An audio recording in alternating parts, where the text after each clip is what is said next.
Kumusta viewers? Alam niyo ba na ang Artificial Intelligence o AI ay patuloy na umuunlad? Pero kasabay nito, marami ring mga ethical na issues sa paggamit nito.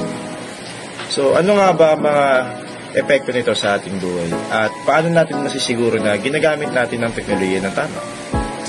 Para sagutin ang mga katanungan na ito, mag-interview tayo ng isang profesor para marinig natin ang kanilang mga pananaw sa pag-unlad ng AI at ang mga isyong ethical na kaugnay nito. Magandang umaga, ako si Bill at sa video na ito ay tatalakayin natin ang isang napakahalagang paksa, ang pag-unlad ng artificial na intelligence. Okay.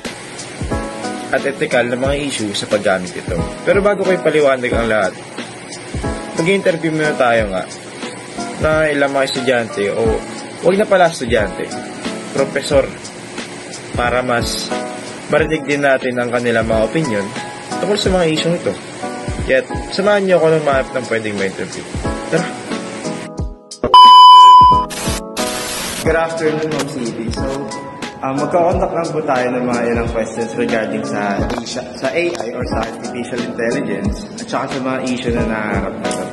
So, ang first question ko lang, Ma'am, paano nakakatulong ang pag-unlad ng artificial intelligence sa pagpapabuti ng iba't ibang sektor na halimbawa sa edukasyon, kalusugan, or sa negosyo at sa mga potential na panganib na dulot nito? Paano nakatulong ang AI? So, first, sa edukasyon. No? So, marami na ngayon sa mga website, mga learning materials online, pwede siyang nakukuha ng mga students. So, malaking help yun. Hindi lang sa teachers, pati na rin sa students. And sa mga schools. No? And then, sa kalusugan naman, marami na rin ngayon mga robots na pinapatakbo ng AI na nakakatulong din para ma-lessen yung work ng mga nurse, mga doctors, and pati mga patient na nakakatulong din sa mga patient. And lastly is yung sa negosyo. So, marami na rin ngayon yung mga negosyo na marami rin tao, yung mayaman ngayon with the help of AI. Diba? So, for example, yung mga sa TikTok, no? Yung mga dun sila kumikita. Diba? So, TikTok kasi is part of AI, no? Isang part siya ng AI. So, malaking help siya and malaki rin yung potential na binibigay ng AI lalo na sa panahon ngayon, no? In terms sa edukasyon, kalusugan, and negosyo. Head on to second question naman po tayo. Sa tingin mo, Ma'am, ano ang mga pangunahing or mga ethical na issue na kaugnay po sa paggamit ng artificial intelligence at paano ito maaaring makaka-apekto sa mga karapatang pantao at privacy ng mga tao? So, for ethical issues, marami din ngayon, lalo na sa mga students na gumagamit ng AI.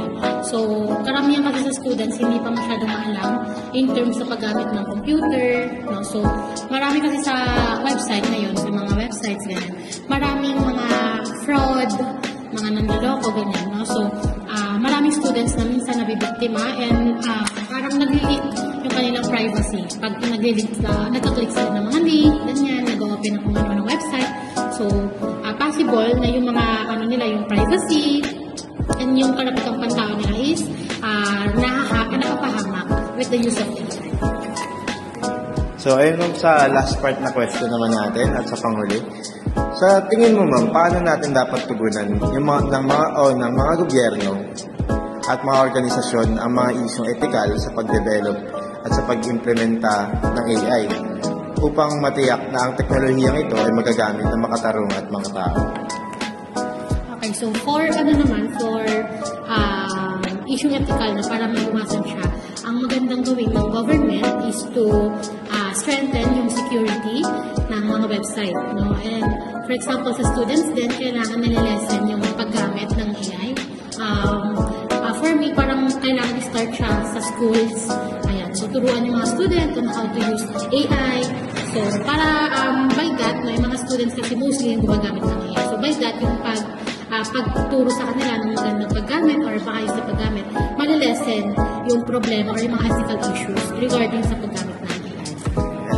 Maraming salamat sa mga insights mo in regards with artificial intelligence. Doon na po mag-conclude yung ating interview or vlog for today. Maraming salamat po, Ma'am CB.